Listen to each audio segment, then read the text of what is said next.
You ever catch a glimpse of an old photo of yourself and have Yeah. this just strange feeling? Oh, definitely. It's undeniably you. That part's clear. But there's also this, well, this distance. Mhm. You feel like the same continuous you has been there all along, right? Yeah.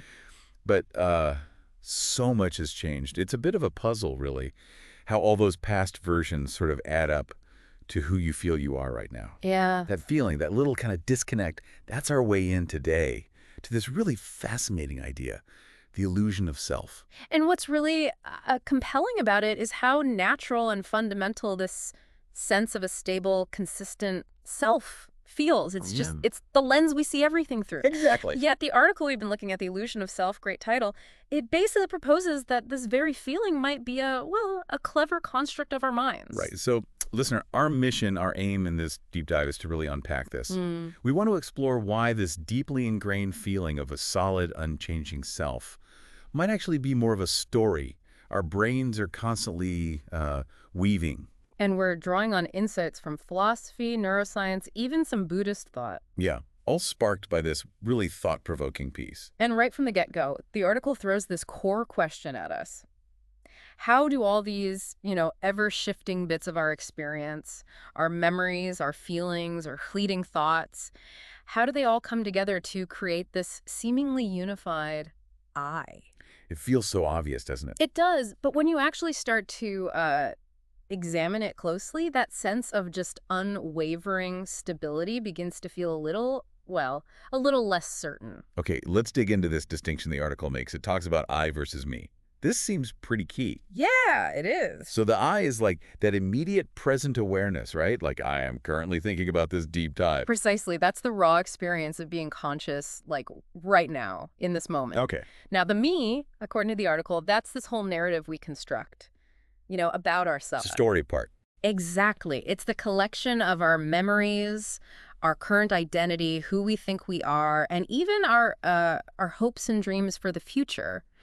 And it's really this me where the illusion kind of takes shape. Because, and the article really points this out, the memories that make this me, they aren't like perfect little video recordings we just replay. Not at all. They're much more fluid than that. They adapt. They change depending on who we think we are now. Absolutely.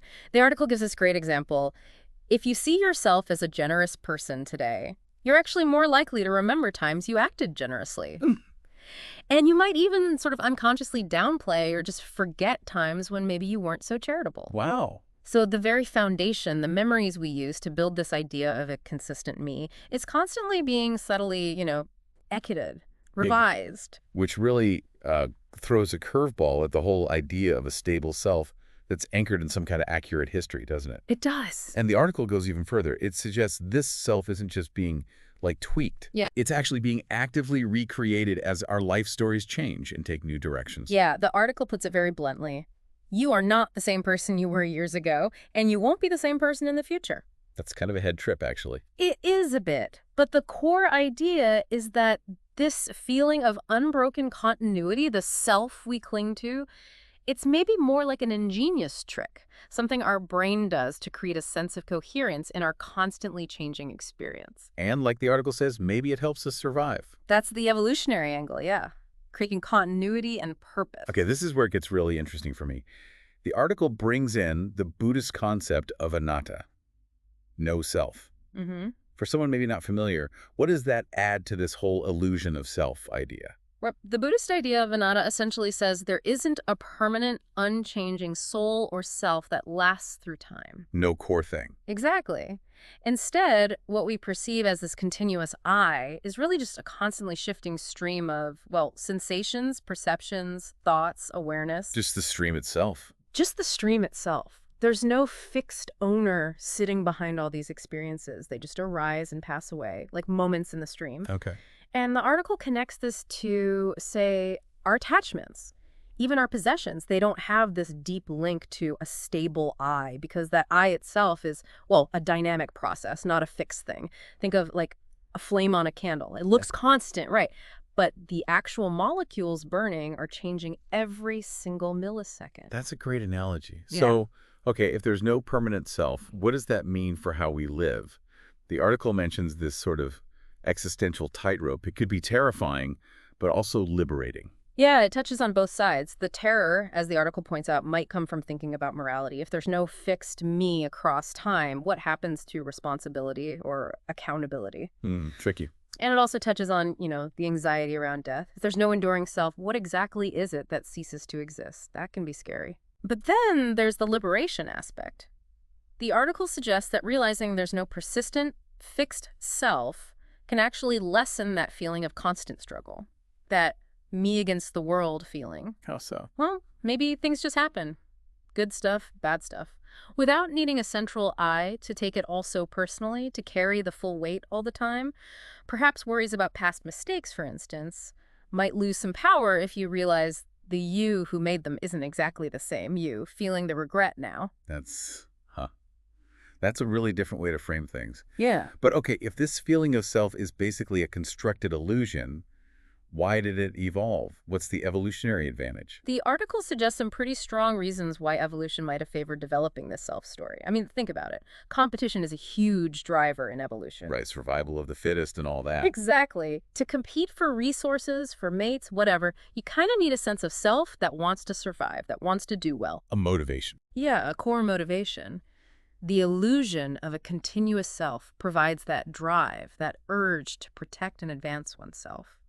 Without it, the article argues, that drive for self-preservation, for growth, might be a lot weaker. So it's like a useful fiction, a necessary kind of operating system for getting through life and dealing with other people. That's a good way to put it. A useful fiction. The article even mentions, those deep meditative states where the sense of self can seem to dissolve temporarily. Right. But it argues from a scientific viewpoint that even those are just different brain states, not proof of some separate independent self hiding in there. So the scientific perspective really leans into the self being a product of the brain. Exactly. The article frames it that way. Our subjective experiences are absolutely real, of course, but the evidence seems to point towards the self being a construct of the brain, not some entity in the brain.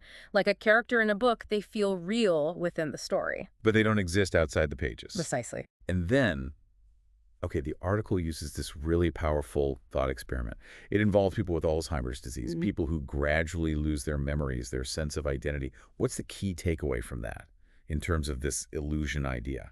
The Alzheimer's scenario, it really forces us to confront how tightly our sense of self is bound up with things like memory and personality, things we often take for granted as being fundamental to who we are. Yeah.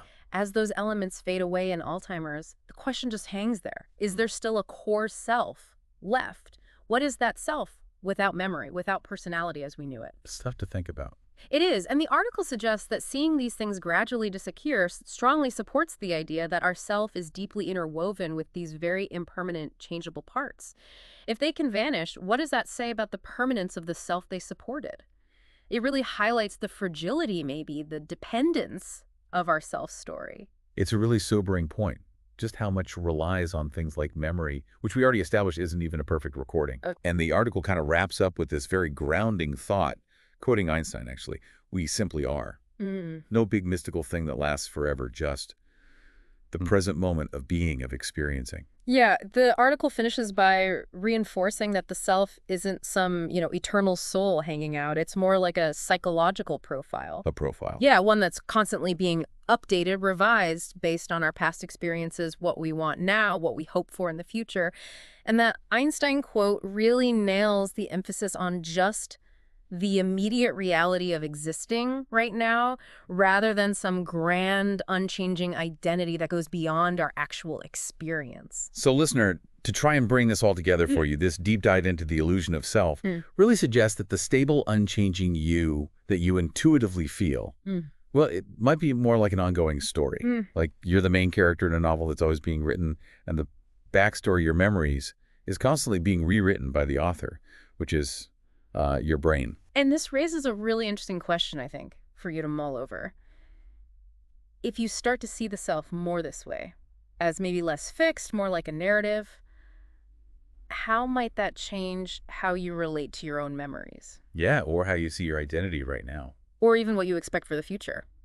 Could it shift things? It's definitely something to sit with. Maybe think about those moments where you felt a bit detached from yourself, or times you went through huge personal changes.